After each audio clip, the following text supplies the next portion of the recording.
Okay. Today, we're going to hear about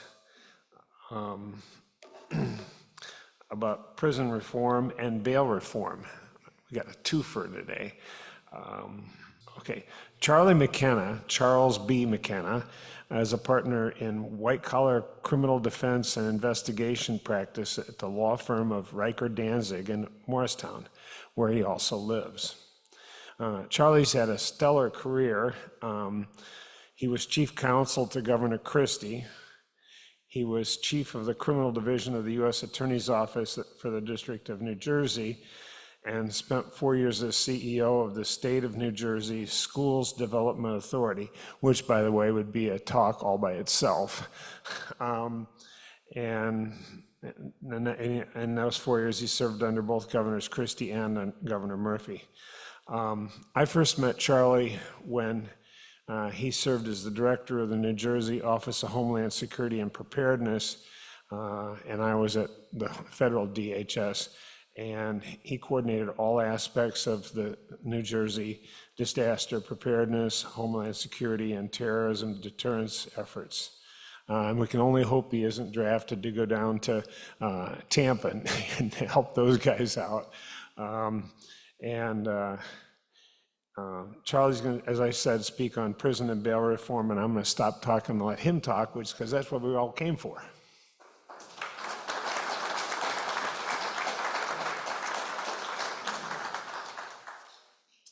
Thank you, Mitch, and thank you all. Good morning. I'm really happy to be here, and thanks for having me. I feel a lot of pressure today as I speak to you, because firstly, like the gentleman before said, there's a lot of alumni from Bell Labs here. And you guys are too kind to say that, but you guys are some of the smartest guys in the world. So right off the bat, I'm at a disadvantage.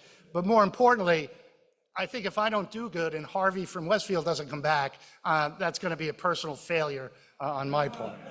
So I'm going to do my best. And the first thing I got to do is set this computer up to work. So let's see if I can do this. I was going to say that this crowd doesn't look as though it's really affected too much by bail reform. I don't see many of you that are, going to be out committing crimes after this is over. But I will say that when I talk about the prison reform part of it, it is something that's going to affect. It can affect all of us. I'm going to start though by saying that the views that I express here today. Did I screw it up? The views I express here today are my views and not the views of my employer, Riker Danzig. And like Mitch said, I'm going to talk about bail reform, which is an area that I think New Jersey is really at the forefront of. And then I'm going to talk about prison reform, where unfortunately in this country as a whole, I think we fall below the mark that we should be at.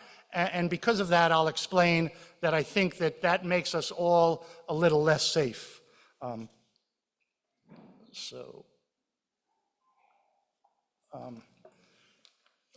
want to talk about what existed before we did bail reform in New Jersey. Before we did bail reform in New Jersey, there was nothing. A judge didn't have the ability to detain somebody. The New Jersey Constitution said that in cases of someone charged with a crime, that bail shall be set by a judge. And what that meant was that the judge didn't have the ability to look at someone's danger to the community and had to set a bail that at least constitutionally said that it was a bail that somebody could meet. But it would be a bail that would require great pain if they didn't come. And the way we did that was cash.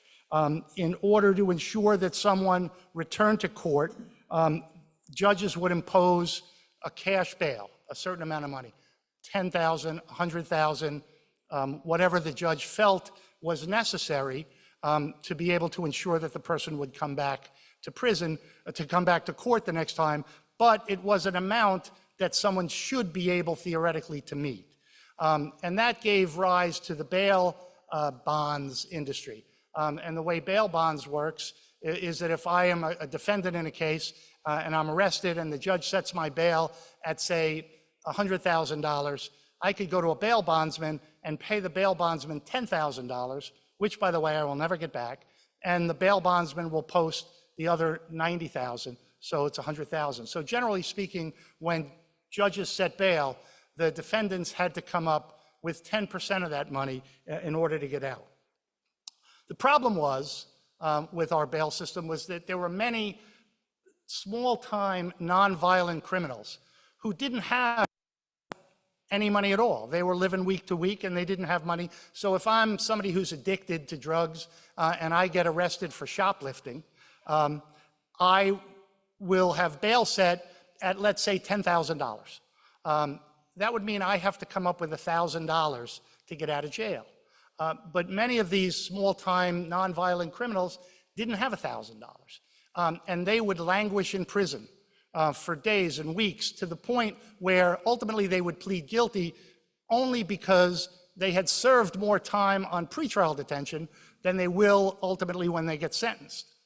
On the other hand, more violent criminals who were part of gangs and larger organizations that had money, they were able to make even the higher bails that were set. So if the bail was set at $250,000, they would have to come up with $25,000, but their organizations were able to give them that money. So what happened was that bad, violent criminals were getting out on bail, and non-violent criminals who didn't have any money, they were languishing in prison. The system was upside down.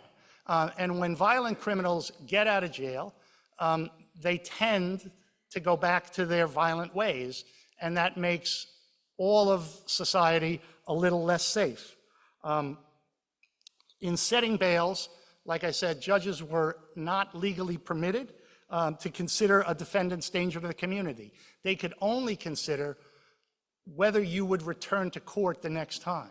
So if I was a defendant and I committed a relatively small crime, shoplifting, say, and I made all of my court appearances, and then I committed attempted murder, technically speaking, what the judge should look at is whether I have reported to court each time.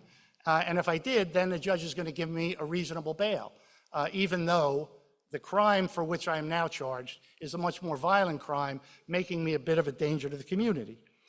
And then there were defendants whose crimes were so bad that courts set sort of astronomical bails, $3 million, $5 million, bails that they knew they would never be able to make,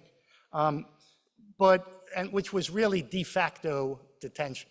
But that's truly unconstitutional if you look at it legally. It was practical, but unconstitutional. And really what it did was it made a lie of the bail system that we had. And so the bail system that we had wasn't serving anyone. It was letting out violent criminals that probably should have been detained. It was keeping in nonviolent criminals that probably should have been out. And it was forcing judges to create legal fictions in order to hold the worst of the worst. So what happens when you're held without bail? Let's take the case of an inner city person who's literally got a job, minimum wage, living week to week. They're a single parent, say, they have 3 kids, they have this job that pays minimum wage, they're living week to week, they rent an apartment, and then they get arrested. They get arrested for some minor nonviolent crime. And their bail is set at $10,000, and they don't have $1,000 to get out. What happens first is if they can't find somebody to take care of their 3 kids, DIFUS, the state, is going to come in and take that away. If they don't show up to their job for a week or so, their employer is going to fire them. If they don't make the rent at the end of the month, they're going to lose their apartment. And all those things will happen for a relatively minor crime. And then ultimately, when they're finally released, they're going to have a hard time. They're going to be able to get their kids back probably, but they're going to have a hard time finding another job. They're going to have a hard time finding an apartment to stay. And oftentimes, people like this never truly recover from that time. Whereas if they had been let out on a reasonable bail, non-cash bail with conditions, after, let's say, 2 days, it takes them to get to a judge, they probably could explain that to their boss and keep their job. Their kids probably could be taken care of by some friends, or at least they'll get them back soon, and they won't lose their apartment if they keep their job and be able to pay. That was the situation that a lot of very small-time, nonviolent criminals faced once they entered the system. Then along came bail reform. And what changed about that? Well, the first thing that changed was that there was a constitutional amendment that was voted on by the people and passed, which permitted, in the appropriate circumstances, the detention of pretrial people charged with crimes. That was a major change, and it's a change I'll talk about later that didn't happen in other states that enacted bail reform. But it permits now judges to look to see whether someone is a danger to the community, and to take that into account in deciding whether or not they want to actually detain someone, which is now no longer a legal fiction, but is now permitted under the law. Then, by statute, after the amendment was passed, we did away with cash bail. So what we do now is someone either is detained because they're a danger to the community, or they're a risk of flight, or they are released on conditions. No longer does somebody have to pay to get out of jail. And courts use an algorithm to decide this. There is something called an individualized risk assessment that is done by a pretrial services agency. And they look at the type of crime that you've been charged with, they look at your criminal history, they look at your employment, they look at your stability in the community, they look at a whole panoply of things, and this algorithm kicks out a number, and if your number is very high, the judge has the ability to detain you. If your number is very low, the judge is not going to detain you, and the judge is going to release you on conditions. Some of those conditions can be curfews. Some of those conditions can be geographic. You can't leave a certain area. You can't leave the state of New Jersey. There could be house arrest. They can put somebody on electronic monitoring, which is they put an ankle bracelet on you, and if you stray too far from the telephone in your house, that's going to signal that you've gone beyond the boundaries, and then you will be a violator of your pretrial conditions, and then the judge can revisit your bail situation if you haven't made that. So in our system now, the way it works is defendants who are dangerous criminals are generally detained, and nonviolent criminals now are released. And that sort of makes the system that was upside down right side up again. I want to talk a little about how bail reform is often talked about generically as one size fits all, but how bail reform differs drastically depending upon the state you are in. New York State enacted bail reform shortly after New Jersey did, but they frankly did not do it right. And the reason they did not do it right is because unlike New Jersey, New York did not enact a detention aspect to their bail reform. That's what makes New Jersey's bail reform very different, the ability to detain violent criminals.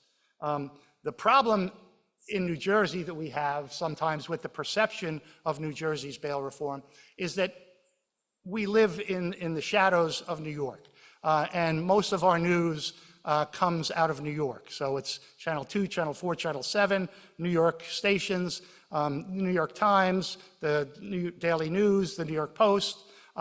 They tend to get a lot of the ink and make a lot of the noise. So when the Daily News says bail reform is terrible and it's allowing violent criminals on the streets and making everybody less safe, they're talking about New York bail reform and not New Jersey bail reform, but they don't ever make that differentiation. So people tend to hear bail reform is bad and it makes people unsafe, and they think that that applies to New Jersey as well as it does to New York. The systems are vastly different, and the system in New Jersey, I would argue, is vastly better. New York's bail assessment their bail system does not conduct an individualized risk assessment for dangerousness to the community. In fact, the judges don't consider generally dangerousness to the community. In New Jersey, we understood that without that component, you never truly could have bail reform. New Yorkers, again, like I said, don't have the benefit of detention, so their bail reform is not providing the proper protection to its citizens that New Jersey does.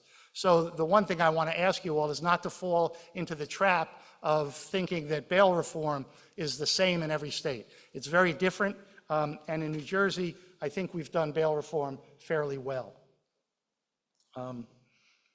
Prior to bail reform, around 15,000 New Jerseyans were incarcerated on any given day, and 75% of those people were people who were awaiting either trial or sentence. So a large component of our prison population is pretrial detainees who are in prison for one reason or another.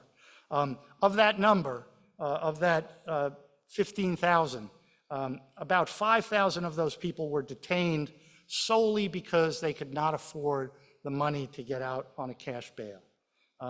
Because of bail reform, the pretrial prison population in New Jersey decreased by 20% between 2015 and 2022. And over roughly that same period, New Jersey saw a decrease in overall crime and a decrease in violent crime steeper than the national average. And what I would say that that argues is that bail reform has not made us any more dangerous. It's actually made us a bit safer. Moreover, the percent of people charged with serious offenses while on pretrial release remains extremely low, even amid the national rise in violence since the COVID-19. So what we're seeing is that those people who are let out on bail are recommitting crimes at a much lower rate in New Jersey than they are in the national average. Next, there's a financial component to this. Officials estimate that in Union County alone, programs instituted after bail reform will save $103 million between 2021 and 2026. It costs us a lot of money to keep people in jail, and by letting people out on jail, that's a cost that we no longer incur. We have been able in New Jersey to close jails and consolidate jails since the enactment of bail reform, which has saved millions upon millions of dollars. Of all of the state bail reform enactments in this nation, only New Jersey, after it passed its Criminal Justice Reform Act, received a grade of A from the nonprofit Pretrial Justice Institute.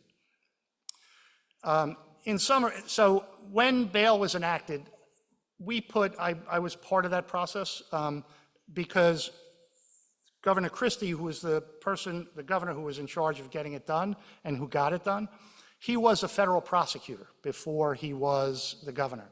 And the federal bail system was also a bail system that in 1986 was reformed, and they took away, they added a detention component like New Jersey did, and they took away cash bail.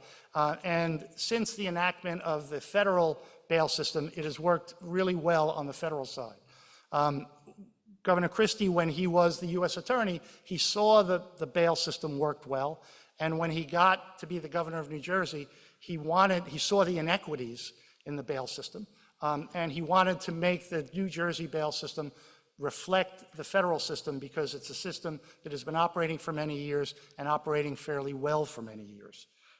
So, you know, we believe that the bail system in New Jersey is more humane than it was. It's more fair to pretrial detainees who do have the presumption of innocence. And we also believe that because of detention, it provides a level of safety to our citizens while balancing our right to be safe against an individual's right to be able to get bail in a situation where they're presumed innocent. Is it a perfect system? I would say not. But is it a far better system than we had? I would say yes, it is. So I think in closing on bail, because I'm going to shift now to prison reform, I think that we looked, the legislature, the people, because the people voted overwhelmingly for the detention, they voted overwhelmingly for the constitutional change, and they voted overwhelmingly for the statute that did away with cash bail and put in our present system. I think this system was well thought out. I think the system works for the most part. I think we have to continually look at it, to tweak it, to make sure that we're detaining the right people and that we're not letting dangerous criminals out on bail that can recommit crimes and make us less safe. But because now we are detaining a large portion of the violent criminals who pose a danger to the community, I would argue that bail reform, while permitting many people to get out on bail, has ultimately made New Jerseyans safer because we detain those people who are the most violent criminals. Now I'll flip to prison reform, because while I think we've made great strides in bail reform, I think exactly the opposite is true with respect to prison reform. I think the words prison reform are sort of an empty phrase that people like to bandy about. But in my mind, the prison system that operates in this country is really broken. A lot of people who are into prison reform really are into trying to lower prison sentences, to get shorter sentences, as opposed to trying to get at what I view to be the root cause of our prison system. And I don't think shorter sentences are the answer. I think making the prisons operate better so that they actually don't just dehumanize people and they actually try to rehabilitate people is the way that we need to go. You'll see that our system of incarceration and penal actions has not really changed in well over 200 years. An example of that is Trenton State Prison. And Trenton State Prison is the oldest jail that is operating in the United States. It was built in 1798. It was the penitentiary house, which is now part of Trenton State Prison. It was the third prison that was opened in this country. The other two being the Walnut Street Jail in Philadelphia and the Newgate Jail in New York City, both of which are long closed. The penitentiary house still operates today as part of Trenton State Prison. Obviously, there have been annexes and it's been enlarged, but the core jail that existed way back in 1798 is still there, it still operates, and still houses individuals. But not only have the buildings that have housed prisoners not changed much, the manner in which we incarcerate prisoners has not changed. We continue to operate prisons in much the same manner that we did when we built them over 200 years ago. And that, I think, makes everyone a little less safe. Because what we have to understand is that pretty much everybody who's in prison is going to get out of prison. And if we don't do anything to change or alter their behavior, then they're going to be out and about in our communities, and we're going to have a problem. After they're released, if we haven't imbued them with a fundamental ability to change their behavior, they just simply won't do it. And they will become a menace to us when released. The prison system in this country is not one system. That's part of the problem. It's many different systems. There are 1,566 state prisons in this country. There are 102 federal prisons in this country. There are 2,850 local jails. There are over 1,500 juvenile detention centers.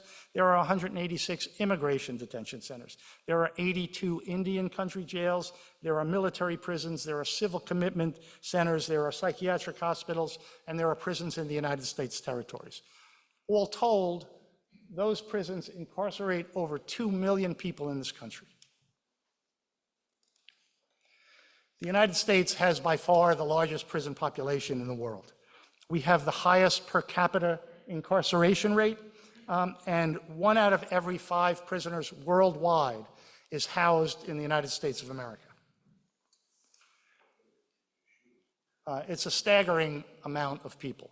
And unfortunately, the way that we treat prisoners in our prisons is as old, like I said, as the prison system itself.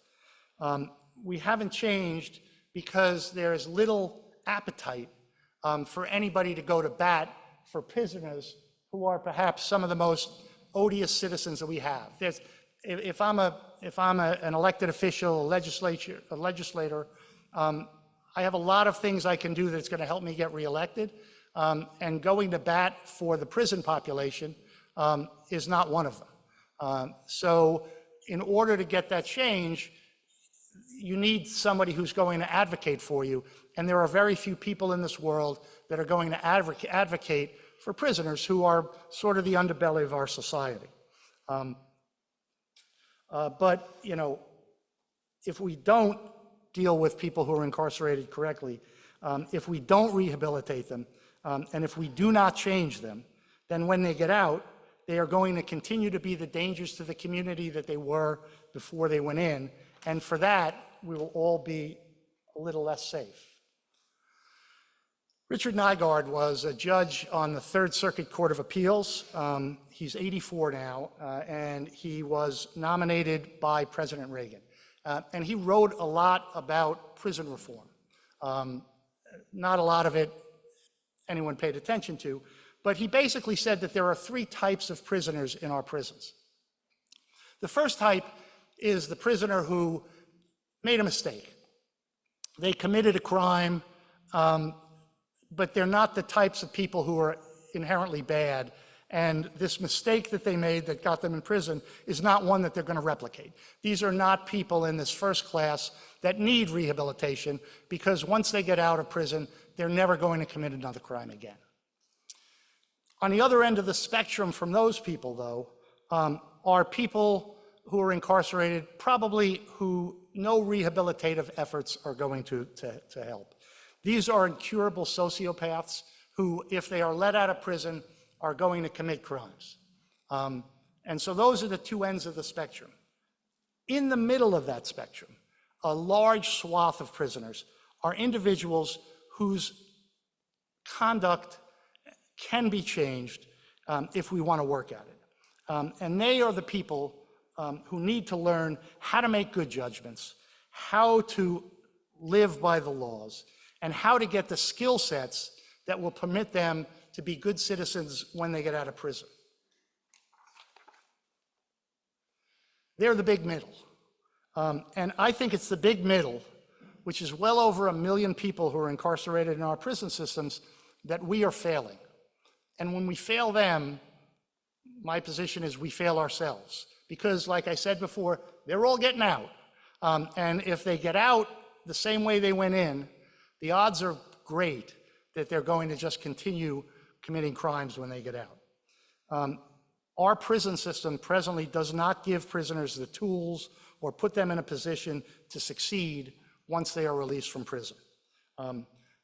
Our prisons generally tend to dehumanize prisoners. Our prisons are a very us versus them way of doing things, where there are the prison guards and there are the prisoners, and there is no real connectivity between the two. It's a system that is like a real-life Game of Thrones. Prisons today are essentially warehouses of humanity, where prisoners are treated as a commodity, and where rehabilitation is, if anything, a footnote in their incarceration. Prisons today act as a giant networking environment where the worst criminals inculcate and harden those criminals that aren't that bad. I think of it as a huge LinkedIn network where people go into prison and they don't learn how to be better citizens when they get out. In many instances, they learn how to be better criminals.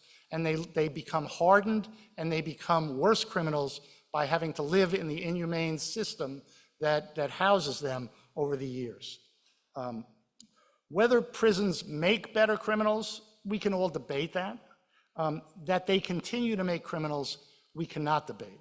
Because according to a 2023 Justice Department analysis, 82% of people released from state prisons are rearrested again within 10 years. 82%, which means that all of these people who are getting out of prison, they are going to become criminals again, and they're in our midst, and that makes us less safe. There was a 1967 report by the Commission of Law Enforcement and Administration of Justice, which was established by President Johnson. And that organization recommended that prisoners should be, and I'll quote it, quote, a collaborative regime where the staff and the inmates work together toward rehabilitative goals and unnecessary conflicts between the groups is avoided, end quote. The report said that that was a goal we should be working on. That was back in 1967, and we have not moved off the nickel or dime or quarter since that time. We simply haven't changed the way prisons operate, even though we know that they need to operate differently. And who suffers for that? Well, I would argue that we all suffer, because you cannot dehumanize a prisoner and treat them as if they're just a commodity while they're in prison, and then the next day let them out of prison and put them in society and expect that they're going to act any differently than they did in the prison environment. They're simply not going to be model prisoners because we haven't tried to give them the tools to do that. And since they're, like I said, nearly all of them are getting out, we are all less safe. It increases crime in our cities, and it adds to additional costs of incarceration when once again they're arrested. The median price that states spend on prisons is $64,865 per year per prisoner. Now that's a median. In Massachusetts, it's near $100,000 a year. In Alabama, it's probably $24,000 a year. If any of you, by the way, are thinking of committing crimes, I would argue that you don't want to do it in the South. Do it in the Northeast. We're much more cushy with our prisons up here than they are in the South. But the bottom line is, no matter where it is, it's an expensive proposition. State governments spend a combined $64 billion a year, adjusted for inflation, for prison systems. And the source of that, I'm not just making it up, that's down here. You know, there are alternatives to the way that we incarcerate people. And I'm going to play a video and then talk about the video, because I don't adopt everything that it does. But the United States has more than 2.2 million adults locked up in its prisons and jails. That's only slightly smaller than the population of Houston, America's fourth largest city. Many of the inmates are repeat offenders, which raises the age-old question of what we want out of incarceration: punishment or rehabilitation so prisoners do not return. One Scandinavian country is using a unique approach to achieve the latter. As part of our week-long series here at NBC News looking at criminal justice reform, Kelly Kobiea travels to Norway for our Sunday Spotlight. In this vast forest of pine and blueberry is what some call the world's most humane prison, Halden Prison, where new inmates are greeted the way I was, with a handshake. Nice to meet you. Nice to meet you. Drug smugglers, murderers, rapists, all doing time in a maximum security prison that feels more like a college campus. This is home? Yeah, this is home, yeah. Karsten was convicted of killing a man in Brazil. This is his cell block with a full kitchen, big screen TV, laundry room. You have a key to your own cell. Yeah, everybody have their own key. He and the rest of the prisoners are locked in overnight. The rest of the time, they choose when to lock the door to their cozy single-bed cells with a TV and a private bathroom. I used to be in a prison in Brazil, and there was a cell just a little bit bigger than this, and there used to be 15 people in the same room. The point here, to turn criminals into good neighbors. Always have coffee on the go. Thank you. Rehabilitation, says the prison governor, starts on day one. We take the freedom from them. But when they are here, we try to help them to get a better citizens. Inmates have a normal work week, giving them routine and responsibilities, training to be car mechanics, and graphic designers in a state-of-the-art studio. From the city hall, we're getting jobs from them. Learning skills like restaurant prep, where they're trusted to handle knives, can help them get jobs on the outside. They have weekends off and a house available for overnight visits with their families. Welcome to Criminal Records. Richard is studying music. He's doing time for murder and served his first 4 years in a Swedish prison.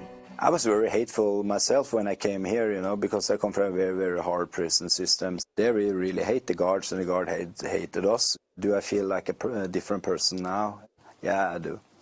Here, guards and tutors work side by side with inmates, playing chess or simply going for a walk. It's all about building relationships and trust, even with the prison boss. You look so happy. It's an inmate who painted it. There are cameras and locks, but no weapons, and nearly half of the guards are women. But do you feel safe? Yes, I do. Why? Well, I mean, we get to know all the prisoners pretty well. We interact, but we're with them all the time. Norway's model isn't cheap. $93,000 per inmate per year, 3 times more than in the U.S. But only 20% of inmates reoffend after 2 years. In the U.S., it's 60%. There's no death penalty, and life sentences were banned in 1981.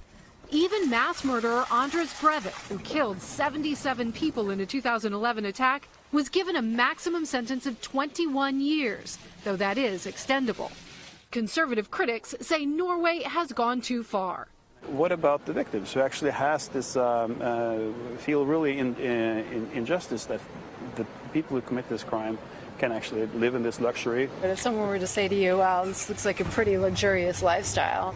Most of us aren't going to see it outside for a long time, outside the wall. But these men admit they've been helped here. Before I think more like a criminal, but now I start to think more like a normal guy, you know. If you treat an inmate like an animal, he'd be an animal. If you treat an inmate with respect, he'll respect you back. He is a human being. Yeah, we treat them like human beings. Lessons many here believe could extend beyond these prison walls. For Sunday Today, Kelly Kobiella, Halden Prison, Norway. All right, I'm not advocating for that system, but between our system and their system is somewhere in the middle that I think would properly balance our need to punish people who've committed crimes and balance it with our need to rehabilitate them so that when they get out, they're better citizens. One of the things, or a number of things that I like about the system here is that they require everybody to work and they give people structure. And they also, though the reason that those prisons have kitchens in them is because you earn money for working, and there's a small store where you have to buy your own food products and then you have to cook for yourself. And that teaches you, it teaches you how to work in the first instance. It gives you structure. It gives you money. It teaches you how to budget, and it teaches you how to care for yourself.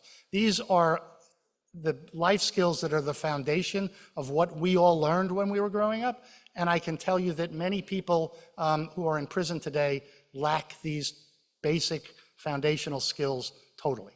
And a prison system that doesn't necessarily dehumanize them, but actually humanizes them and teaches them basic life skills that they should have learned when they were children but never did, is an important aspect. So while I think that what's there is a little too cushy, I also think there are aspects of the system that are important for us to think about adopting. There we go. Criminal justice reform often, like I said before, focuses on the length of prison sentences rather than on getting to the root of the problems of our prison system. And I would argue that less time in hell is still time in hell. And that without prison reform, real prison reform, shorter prison sentences is going to be just less time in hell, but it's going to be followed by more hell as our criminal youth do sort of life imprisonment on the installment plan, which is what many young people do. They do 5 years, they get out for a year. They do 4 years, they get out for a year. They do 10 years. And it's a life imprisonment cycle that is interrupted by periods of time out of prison where they continue to cause society a harm. So if you take anything away from this presentation, I'd like you to leave with an understanding that we all have to dwell upon this problem and think about it. It's a problem that we can easily forget, but it's a problem that impacts us because as we read about crime rising and violent crime becoming more of a problem, one of the reasons is that we are not treating our prisoners properly to make them better citizens once they get out.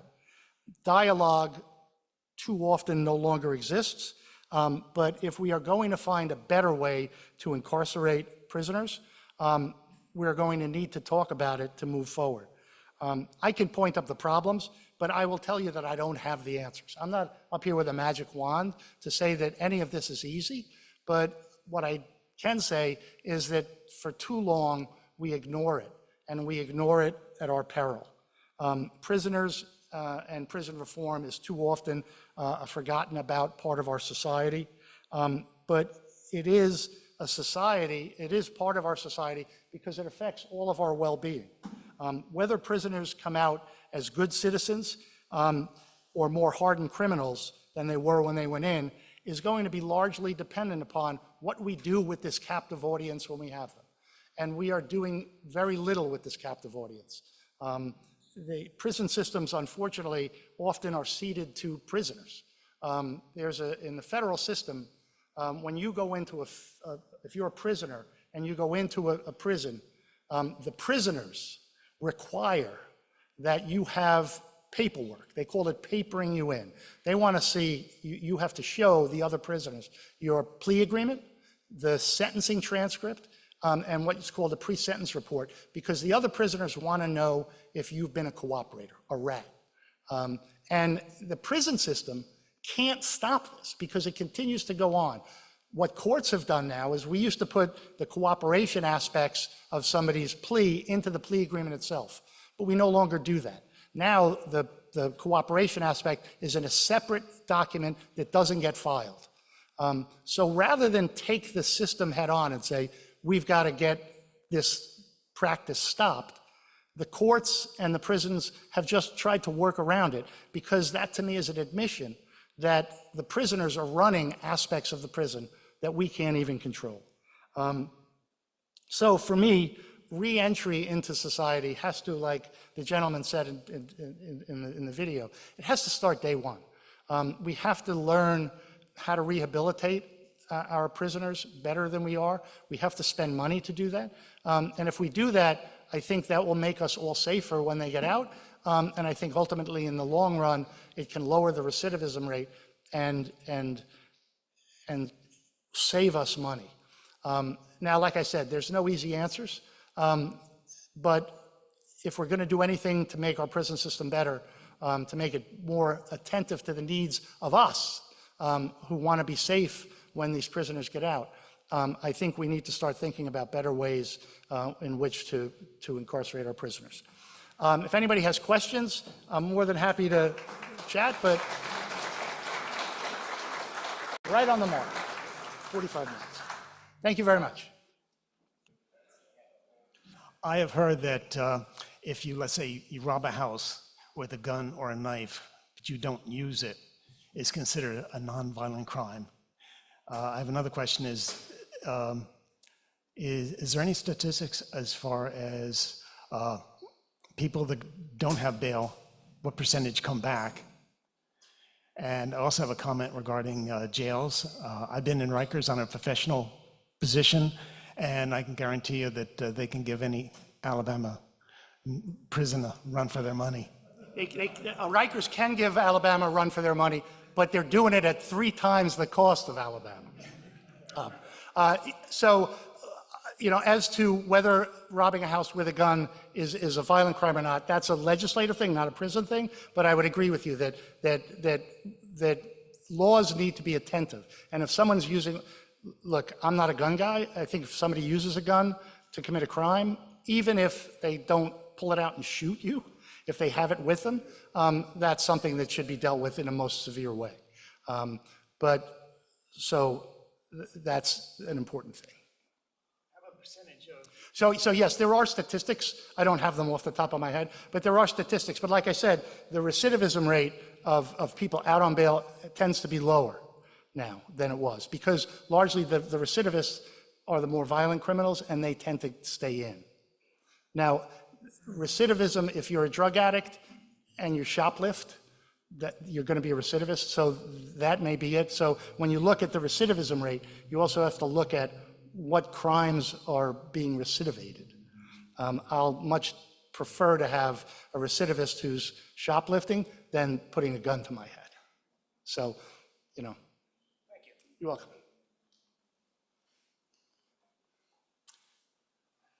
Thanks for an outstanding talk. Back on the first question of bail reform, you compared New Jersey's efforts to, well, what New Jersey did compared to what New York has done, but what about the rest of the country? What's so generally, don't go through all the states, but generally, is there any other state that is done as well as New Jersey, and was New Jersey the first to take this approach? I think New Jersey was the first to take this type of approach. California, there's a number of states that have enacted bail reform with various degrees of success. Connecticut is in the process of trying to do it. I know I've fielded a number of calls from Connecticut legislators who are trying to pass something, and they're trying to figure out how to do it. I think the trend is to try to reform the bail systems.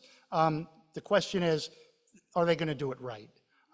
And so in Minnesota, where they were trying to do it, I know that the Speaker of the House is married to someone who owns a bail bonds company.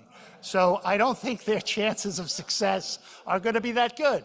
But I think what New Jersey does is, by continuing to be a leader in this area and to having good statistics from its bail reform, will show that it's more humane, it saves money, and it makes us safer. And if we can do that, then I think we will affect bail in other states to be much better. First of all, you and your firm are to be commended for the work that you've been doing in this area around the state. Thank you. I was recently retired as a volunteer at the chapel in Rahway, at the prison in Rahway, after 25 years over there. And so I have some degree of credibility in my concerns about this problem. One of which is the almost impossibility of a volunteer to get into the prison to help prepare the inmate for release. The idea that the Department of Corrections refers to corrections is one of the great ironies of life, as far as I'm concerned. What do you have to say, if anything, about facilitating volunteers getting into the prisons? I think that great change can be done by volunteers. But I also think that the Department of Corrections has a mindset that really does need to change. And by that, I wrote an article on this, and one of the things I was careful to say was not to say that the prison guards themselves are part of the problem. They're not. They're working under the system in the same way that the prisoners are. And I bet if you talk to them, there would be a lot of things that they would want to do to change it.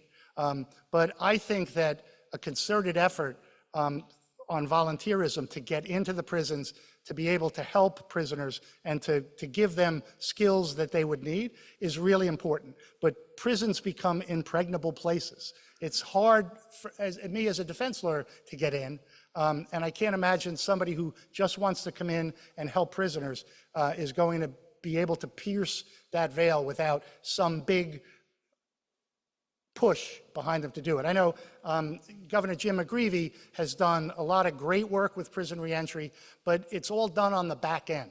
It's all done once the prisoner gets out of prison. And I would argue that much of his efforts are too little too late. And that when, you've got a captive audience, they're there 5, 6, 7 years, we should be able to do something with them, and we don't.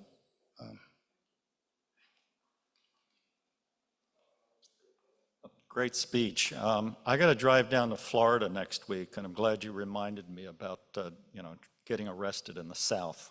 I'm going to be real careful in Virginia and Georgia. Do the speed limit in Georgia is all I can say. I know. So your video was about Norway, and I've worked in Norway, and the example, you need to understand that the Norwegians have the highest standard of living in the world. Small population, huge revenue from oil and gas. So they have the money to spend on that sort of thing. So my question, though, about prison reform is that I deal in an industry where you spend money and you get profits, or where you do something. So hasn't anybody figured out how to spend money on prison reform?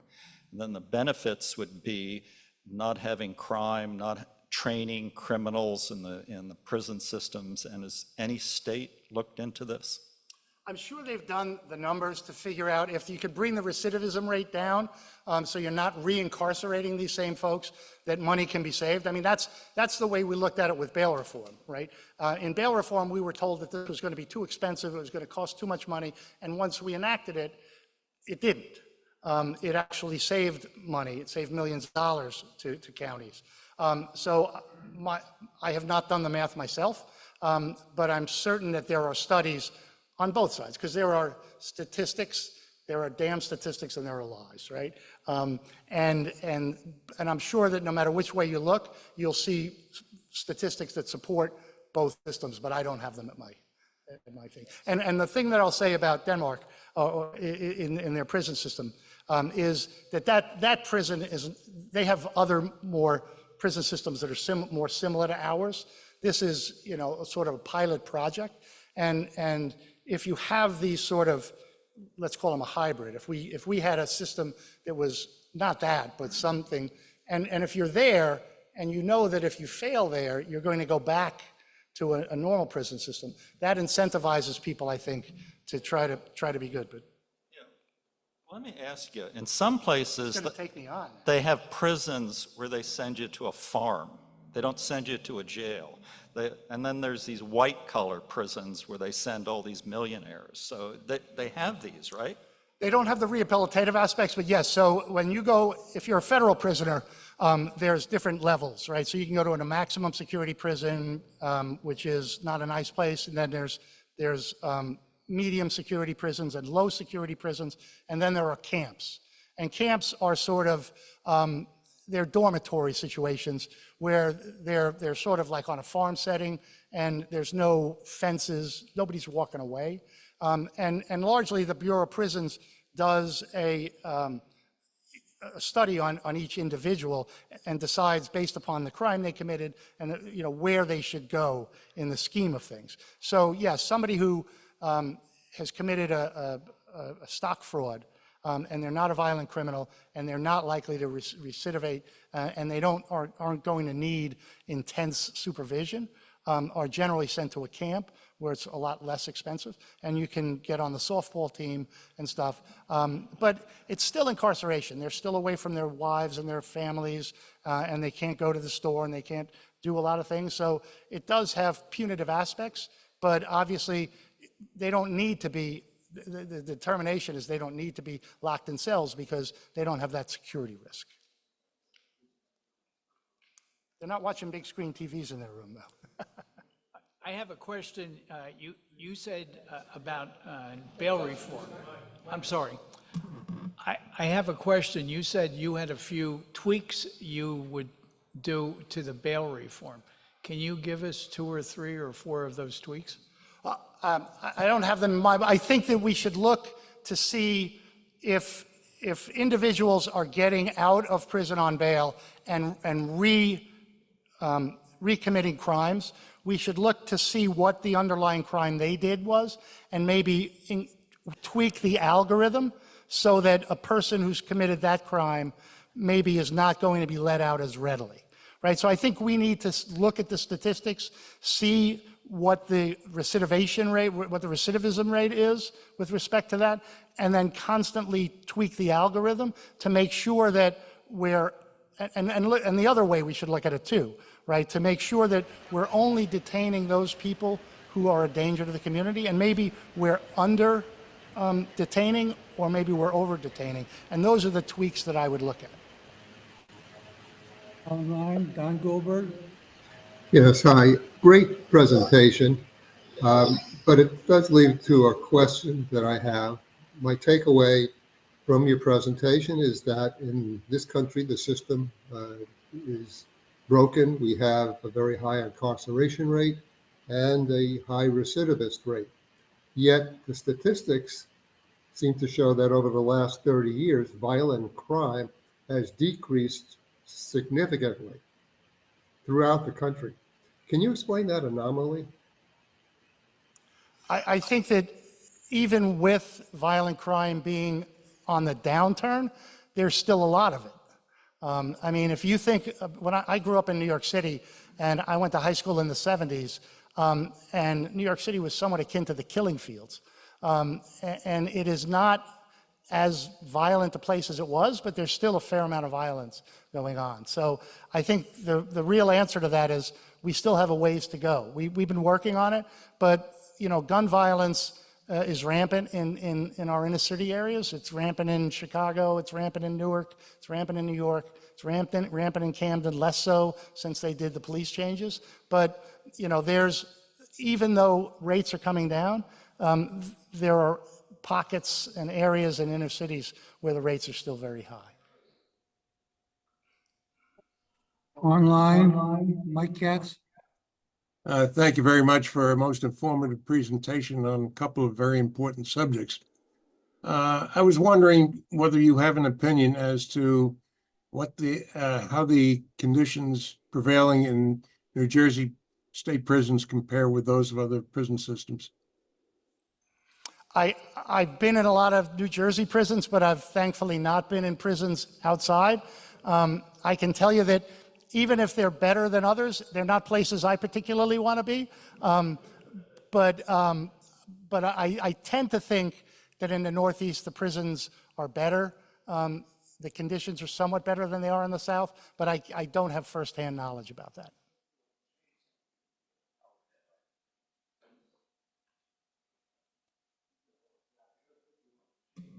I see New Jersey in the last couple of... Project. It's all about projection. Okay. Like Lady Gaga. In the last few years, New Jersey's had a lot of problems with car theft rings or employing minors because they can just get a slap and get out. What the public kind of hears is when they do catch some of these people, they're 2 hours later, they're back home. They don't hear anything about after. So what happens? Are they actually coming back for trial, or is they just get excused like that? And so there was a big thing about car thefts. Car thefts is a big problem. It's a big problem because they've made cars harder to steal because no longer you put the key in it. And largely speaking, if people want to steal your car, the two best ways to do it are, one, to put a gun to your head and take the car from you, because you can't hotwire cars like you used to. Or an amazing amount of people leave their, whatever they call this thing, the key fob in the car. I don't know why that is. I lived in Milburn for a number of years, and I knew probably 10 people whose cars were stolen, and I said, how did they steal them? And they said, I leave the key fob in the car. And I have to think, I don't know, you're as complicit as the criminal at that point. They were thinking about tweaking the bail reform statute because of the increase in car thefts, but the statistics didn't show that the car thieves were recidivists. They weren't people who were getting out of jail and stealing cars again. I will agree that I think they've made some changes to the laws to increase the penalties for car theft. And there is additional penalties for using a minor to commit a crime. So if I hire you as a 15-year-old to do my dirty work for me so that you won't get in trouble, I will face a higher penalty for that. Whether these are going to work, I think it's going to take some time to see. But my question was actually what happens to these minors after they're let out? Do they come back for a trial? If you're a minor, you probably go to juvenile detention, unless there's a mechanism by which you can raise somebody up and treat them as an adult, but I would assume that they probably don't, but I don't know what the prosecutors are doing. I think the penalties, like I said, they're trying to raise the penalties, but if you keep the penalties too low, you're right, they're gonna come back and do it again. And I don't know the answer to what they're doing.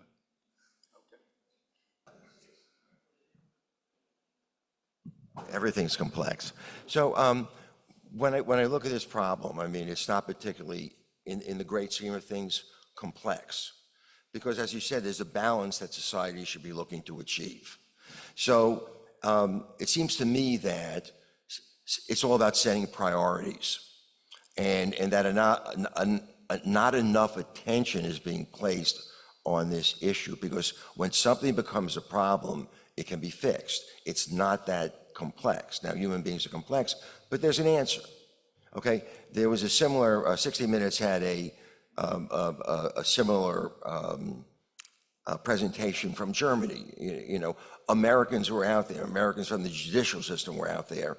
You know, they know what it's all about. They see the results, but yet we don't get change here. So I'm not sure where we are from a political standpoint, what the will is to make change. That's issue number one. Also, in most industries, there's some sort of association where they'll come up with model reforms, and many states, federal government will use that as a model. So my first, and look, politics is involved in everything, but it doesn't seem to be a priority. Are there any outstanding models, like a model prison reform that all states could adapt? Just to, Alan, just to answer your question, I was Deputy Chief of Special Prosecutions in the New Jersey U.S. Attorney's Office, and I was in a number of, what are they called, minimum security prisons. You know you're in prison. You're in prison when you're there. So, you know, there are armed officers around, you may be able to walk around, but your life is really restricted. Just a personal observation. Thank you. I think you make all great points. There are models that are out there that people could do. And like I said, back in '67, they put together a model that people didn't pay attention to. And it is about priorities, whether we prioritize this or not, but it's also about money. Money has to be spent, and money is tough. So there have been moves to change things. So when President Trump was in, they passed something called the First Step Act. And if you're a prisoner, what the First Step Act means to you is so long as you didn't commit a real violent crime or you're not dealing with fentanyl, you're going to get out of prison sooner. It's a mechanism by which they're shortening federal prison terms, but I would argue that less time in hell is still time in hell. And while if that's what they want to do, that's fine, but they still have to fundamentally change what we're doing to prisoners when they're in. So you're right that it's a priority, it's money, and it's will, because there are models and systems and statistics to support various things that they could move to adopt. We just haven't gotten there yet as a society. So here's a question. I can think of two impediments to prison reform and maybe bail reform. Maybe you touched on these a little bit, but would you comment on them? One is that politicians tend to make this whole issue, turn this whole issue into a political football and exacerbate the feelings amongst the public as a way of winning elections. The other is that all that money that's being spent on prisons is being paid to people who run the prisons. And so running prisons is a business, indeed, a pretty major industry in this country. And people who, you know, who have jobs and so on and so forth, don't want to see anything happen to that business and to their livelihoods. You're absolutely right. The prison industry is just that, an industry. And it employs huge amounts of people who tend to be public employees who vote a certain way, and to change that could be problematic for certain politicians. Politicians turn everything into a political football. So if I, for instance, am a politician, forget if I'm a Democrat or a Republican, and I really want to make major changes in the prison system, I can bet that next time I'm up for re-election, whether it's a primary by somebody from my own party or it's the other side, is going to say basically that all I want to do is help prisoners get out of jail. And that's going to be, and those commercials that we saw, you know, they're going to see bad people getting out, and so, you know, in order for me to, as a politician, to do this, I have to do it at some peril to my career. But there was a time in this country when politicians did what they thought was best for the country. And I will say that, unfortunately, I think too many politicians today have to do what they think is best for them. And it's part of the reason why the country is where it is.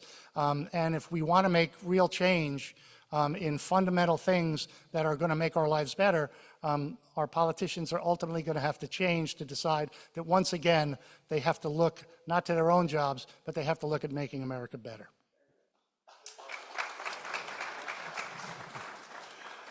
Can anybody answer what's the difference between a politician and a statesman?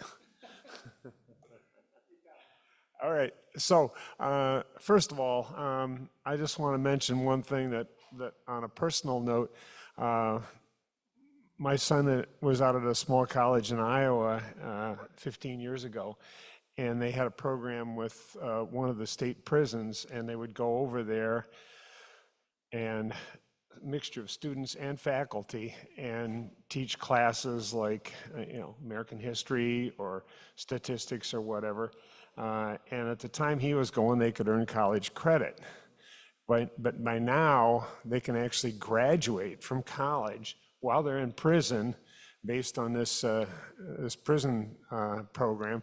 And there are several of those around the country. I know Bard upstate New York leads one of these consortia that does this stuff, but this is just really cool because now the students get to see what prison is all about, and the prisoners can come out of the back end of this thing with an education. And like you said, they're going to be there for 5 years, and they might as well do something while they're there. Anyway, my little sermon. Charlie, thank you so much. Actually, today we got a twofer. We got bail and prison, each of which could have been a very good talk just all by itself. So thank you very much. And we present a certificate to all of our speakers. And you'll see on the certificate that there's this big red orchid. And the reason that is because that's our symbol going back to when we were founded in 1930. It turns out that Summit was the orchid capital of the country, and you know, people who are into orchids, you know, knew these companies that sold exotic orchids and so forth. Anyway, so you get a certificate, and the last thing we do is our Old Guard salute.